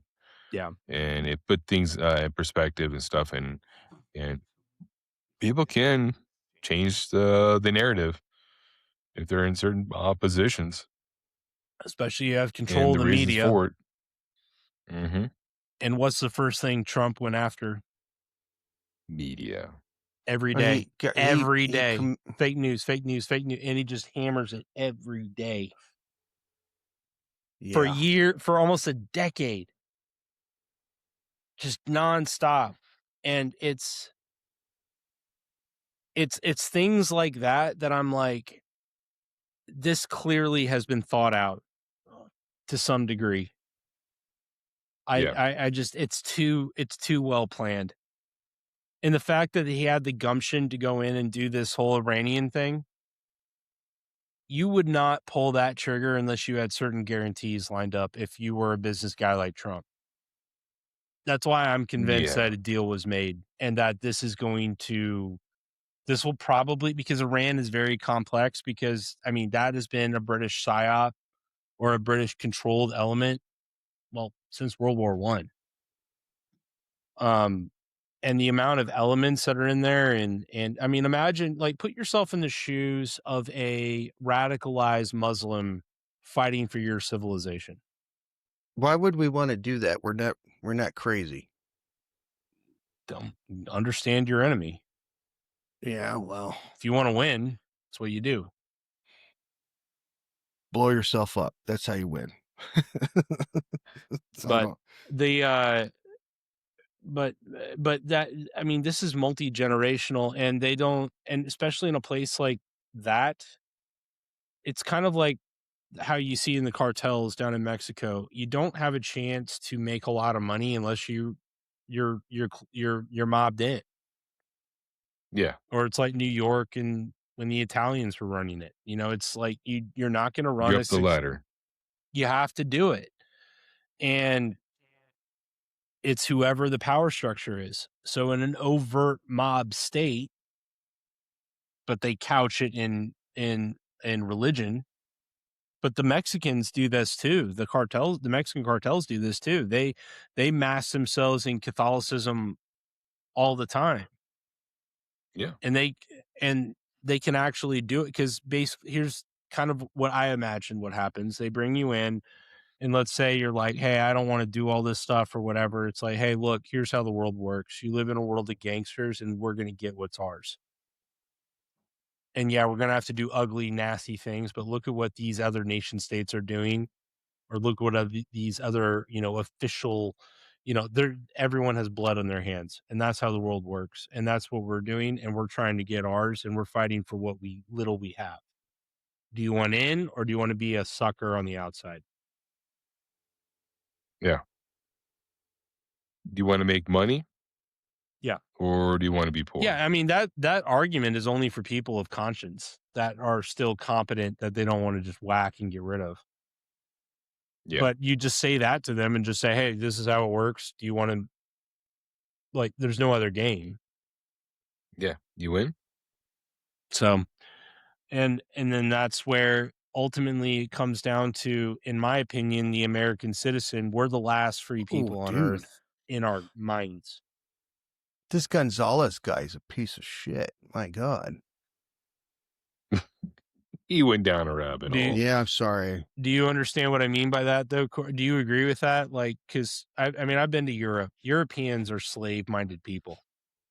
Hey, I'm of European descent. So am I. What are you talking They're about? slaves. Eastern Europeans are a little different, but because they lived under this long enough that they have a bit more street smarts about falling for cons and authority structures. And that's why they're behaving the way they are. But have you seen the new Polish president? He's like a former boxer.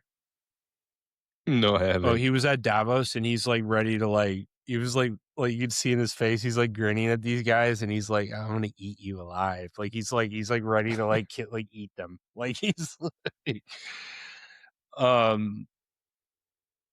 and I just hope that conscious experience, there's still enough of that left in America. Holy shit, she did burn There herself is. to death. My God. She did? There- Damn. Oh, wow. See, that's where I go Dude. like, maybe something else is going on here. Cause it's like, okay, I'm just going to burn myself alive because of an affair. Well, it's because it's a good way to erase evidence. Yeah, after admitting burned yourself to death. I mean, there's less painful ways to die. Yeah. That's very dramatic. Well, they said that she felt so guilty over it. So he manipulated her into first sending him sex pics of her naked, and then he used that as blackmail to force her to sleep with him.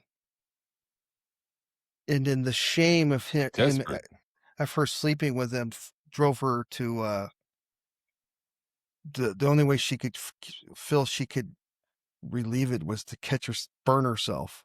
So this happens often in the state houses and around the country, that staffers, especially females, all females, they get in close with certain people of power.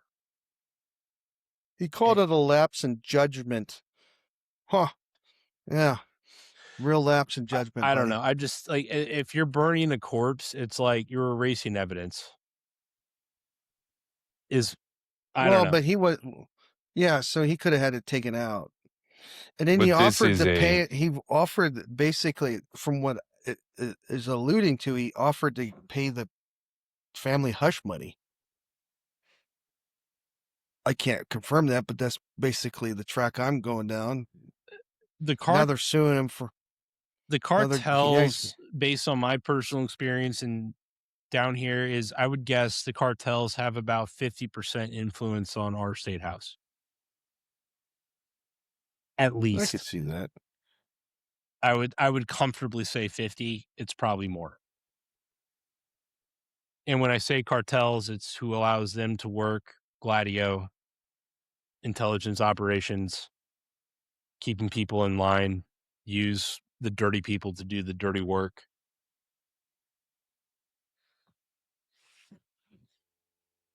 And you just need one point of He's contact. married and this dude's married and a father of 6.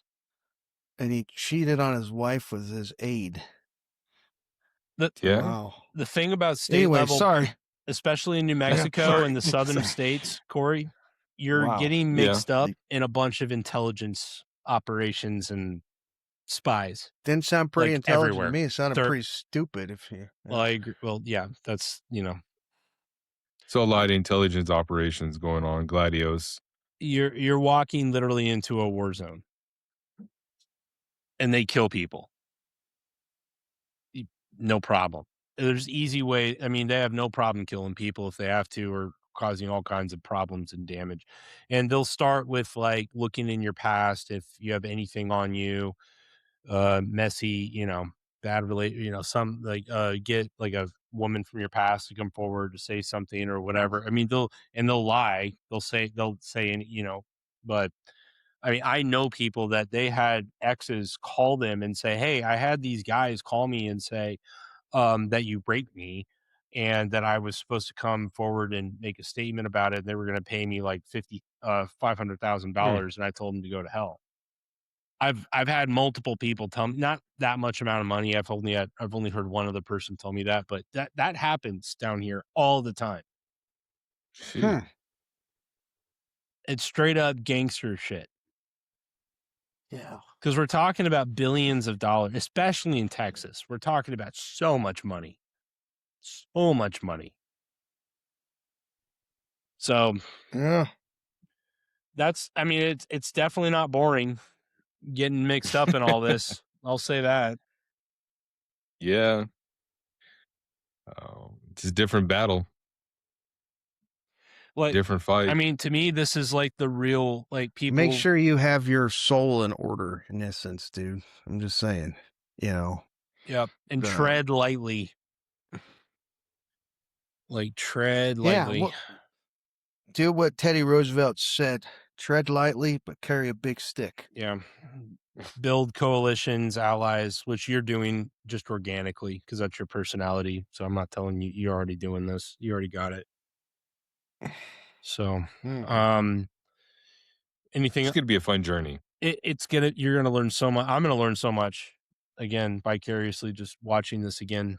I haven't been this close to somebody running for state office at that level. I haven't seen it that. So this will be very interesting. Do you know what's funny? Neither has Corey. Yeah. so yeah, I'm very close to this one. Yeah, I've never. Yeah. What? What's funny, as I was telling the lady that me and Corey both come to know, and like, she told me I should run, and I said, I don't like politics. I don't like playing in that realm, and I don't like playing those games. And then I saw her last night, and I'm like, I told you, but what the hell happened? No, Cody, you're the muscle. All right. You're Corey's bulldog. All right. Like, if there's a problem, you got to go handle it. All right. Don't Yeah. worry. I might be a bulldog, but I'm not going to have any mayonnaise, so it's okay. What? I didn't get that. Yeah, I didn't get that one either. That's an old joke. Bulldog. Never mind. I won't go into that. So what's coming down the road is, how long do you think Iran's going to last? This whole thing. What's your gut tell you? Sooner, or are we going to be in there for Sooner. years? Right? I'm sooner. I Yeah. think it's Well, weeks, not months. with Saudi Arabia actually declaring war on Iran, I don't think we need to have our feet on the ground. I think Saudi's going to go in there. And remember those airstrikes that the Israelis hit in Qatar? That, and there was like a big hubbub about that. It's like the Qataris were supposedly mad about this, but they took out like high level Qatari leadership in their security forces. Meaning they're taking out, like, it looks like they almost took out the Praetorian Guard. What did Trump say today? He's like, or yesterday, it was yesterday or today, that someone was like, well, did Israel force your hand? It's like, yeah, you might say I forced their hand. Because that's how you win in a war like this. You accelerate timelines. And Well, you that's the go only like, way. well, no, we're going. You can come or not. But that I can understand that, because the thing that gets me going is it's like, for the last 7 years, they're like, China's going to be ready for World War III by 27. And I'm sitting there going, why are we waiting till 27 then? Why are we kicking their ass now? You know, it's just like, why are we waiting for our enemy to be prepared for us when we can just go in there and take care of it? So China. Same thing with, Go ahead. Sorry. Same thing when I would leave Fort Bliss and I go out the front entrance of Fort Bliss with my semi truck. And I'm like, what's funny is there's a straight on ramp from this gate straight into Mexico, and yet we're not going after that problem. We're all over in Iraq and Afghanistan, all that stuff. When the problem that we have is there, now we're going after that problem. I often thought of that too. It's just because it was Iraq was a British operation, and we were the muscle. And when I say British, it's, it's the conglomerate of banking systems that are trying to, here's what the Romans did when they conquered, like, here's how they managed, like, how did, without the internet and mass communications, were the Romans able to manage and administrate such a large swath of land? Pretty much the known world at that point.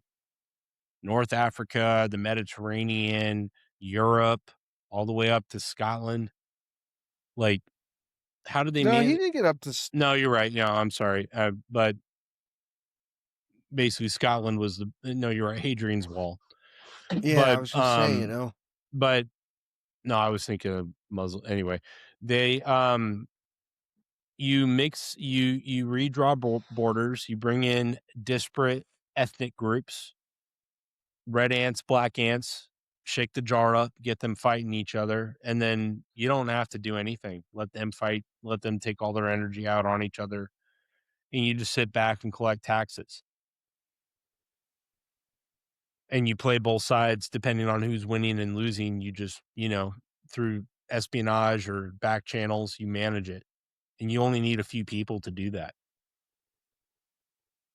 So you don't need massive armies, because the legions were not nearly big enough to do something like that, to manage an empire like with absolute martial force.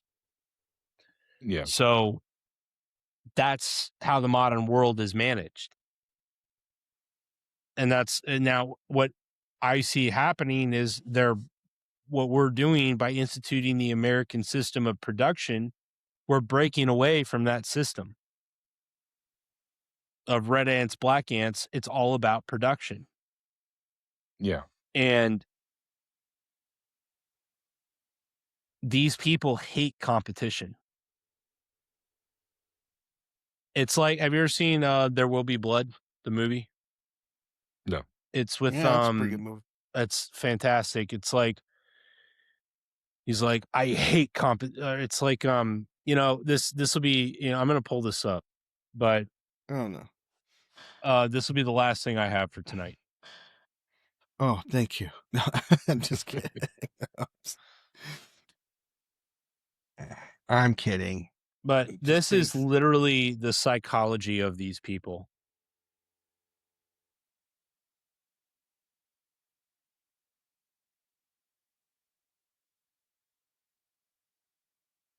Yeah, here it is.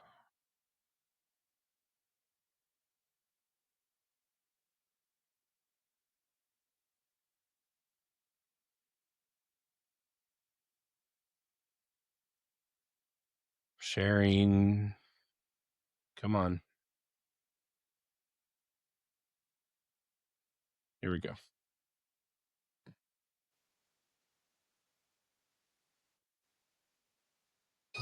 What did my mother know? I don't know. I don't know if she knew and looked the other way. She never knew.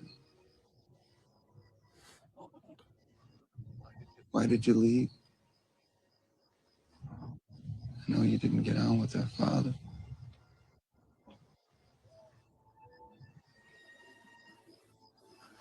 I worked for Geological Survey and went to Kansas. I couldn't stay there. Just couldn't. I don't like to explain myself.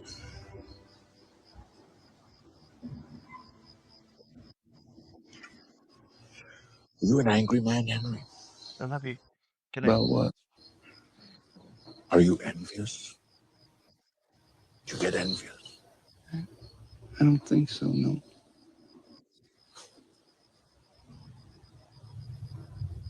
I have a competition in me. Mm. I want no one else to succeed.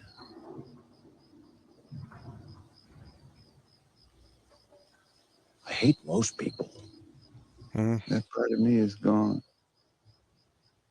Working and not succeeding.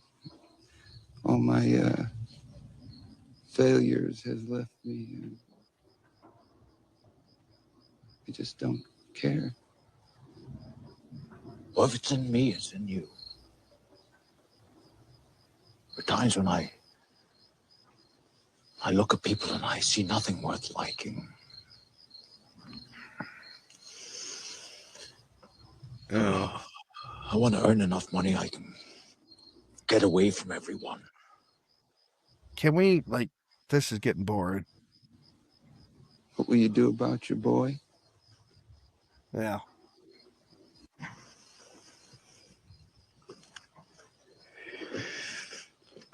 I don't know. All right, fine. Since Cody's being bored, so we'll stop. Oh, I mean, if it's just, I don't even understand what they were going off on. It's so boring. It's the reason I didn't finish the movie. It's- So was it a good movie then? Yes. I don't know. It's an last amazing movie he- movie. The last movie that guy did that was good was Last Mohicans. Oh, that I was mean, it's a funny. good movie, Yeah, but come on. Yeah. There will That be soundtrack is fantastic. anyway. God. So Well, disappointed if in you you. got through the movie with us on that one. What were they talking about, man? I was just like, I mean, Corey, you know this condition of the human. Yeah, I do.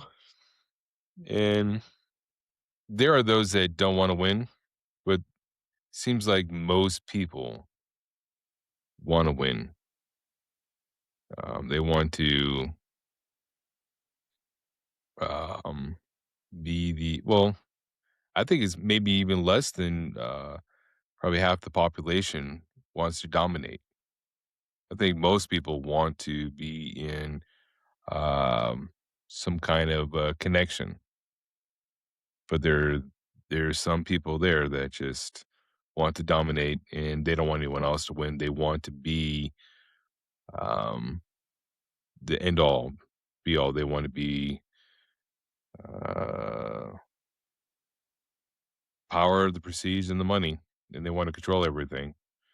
And I think that's the lower amount. And I've never seen this movie, so I'm just guessing about where this is kind of going. Well, I love the statement of I have a competition in me. I don't like other people succeeding.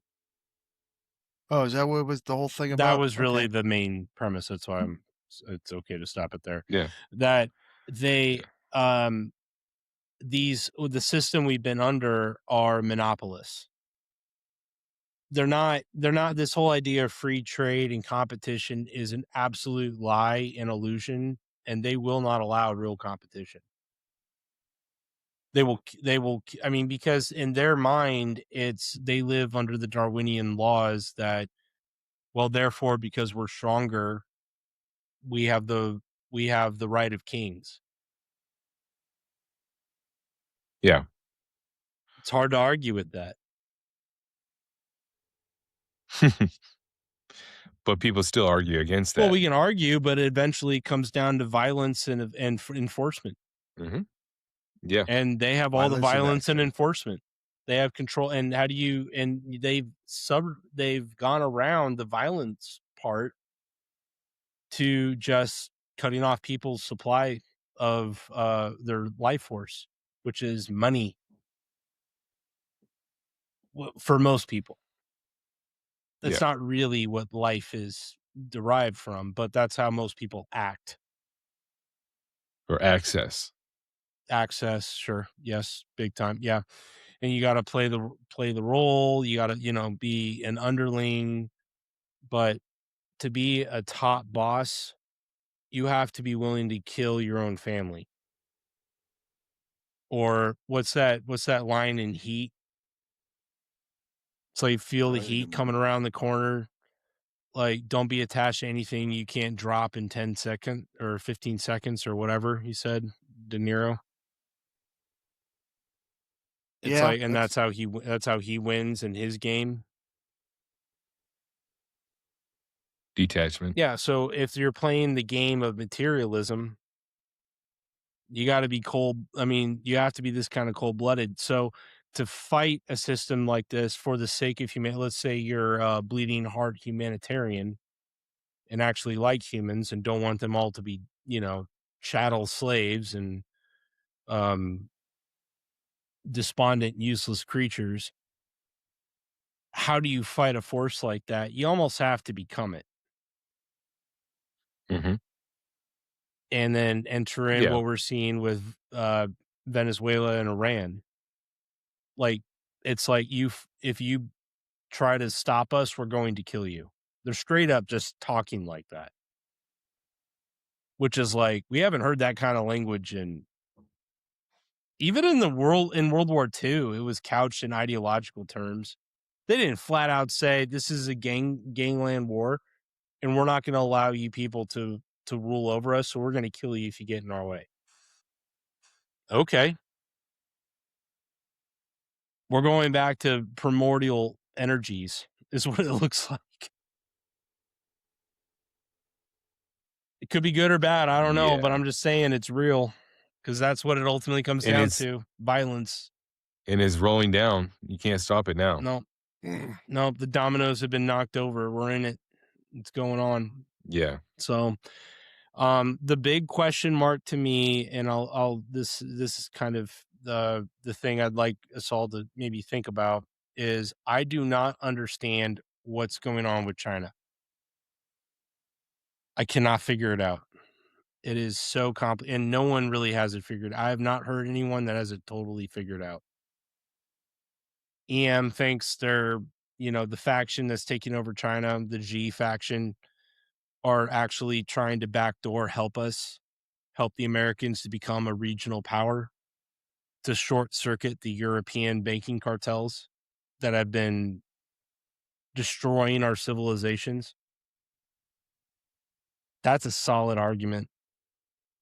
Yeah. That's a really good argument. Because China cannot administer the whole world. No one can. Yeah.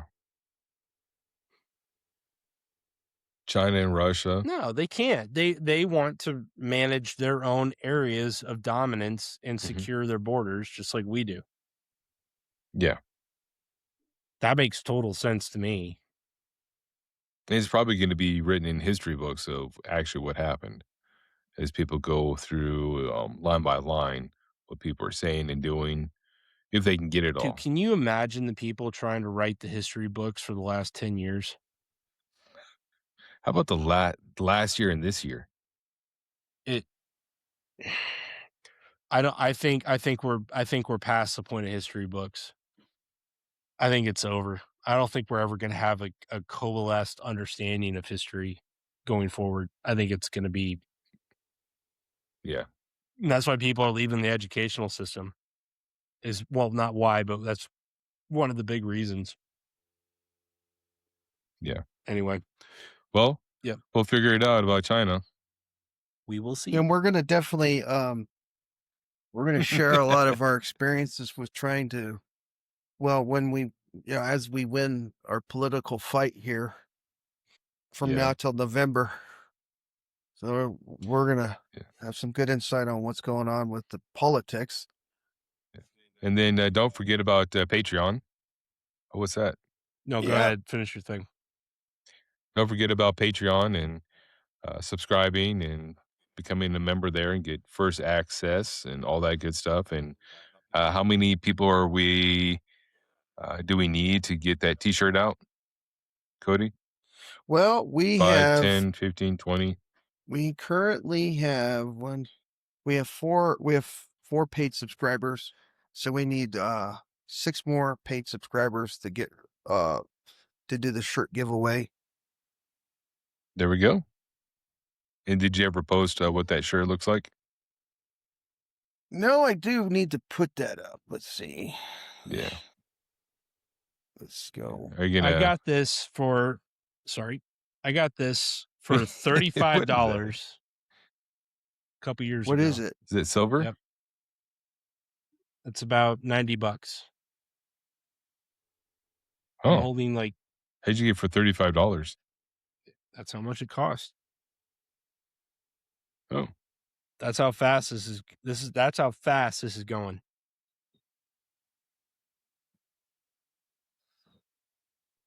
This is gonna be potentially worth $300 to $400 in a couple of years.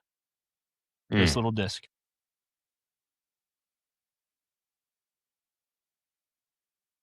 So here's the That's crazy. Yeah. Let's go here. It blows my mind. So you're gonna put up a t-shirt?